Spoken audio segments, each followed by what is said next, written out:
On almost a daily basis, there's more fallout from the Epstein files. The head of DP World out of the United Arab Emirates has now had to step down because of his not only involvement with Epstein, but his disgusting email that talks about with Epstein about torture tapes.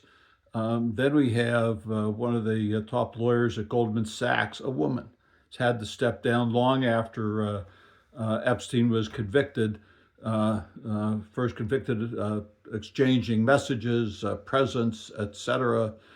She stepped down. The head of one of the major law firms in New York, Paul Weiss, which is one of the law firms that reached a deal with the administration to provide free services worth up to $40 million to the administration, has had to step down because of his relationship with Epstein, and raises a question of whether or not that $40 million was essentially a payoff to keep the Epstein story quiet. Then we have, of course, Steve Bannon, who's with Epstein up till the bitter end, if you will, and all over the files. He hasn't stepped down because he is still one of Trump's closest advisors.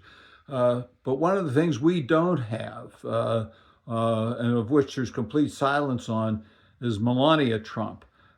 We know it was said that Melania was not introduced by Trump through Epstein, but the Epstein files say otherwise.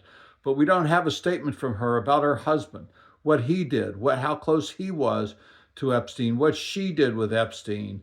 Was she at the Epstein island? She could know about all these things and say these things, but she doesn't. Her silence is deafening because there's not a word of support for her husband about the Epstein files. I want to say one last thing. It shows, if you watched at all, Pam Bondi's hearing in front of Congress the other day, when asked about Epstein, she said, well, but the Dow Jones Industrial Average is over 50,000. But it shows exactly what's wrong with this administration. All they care about is money and what that says, and they don't give a damn about the morality or ethics of what went on between them and Jeffrey Epstein.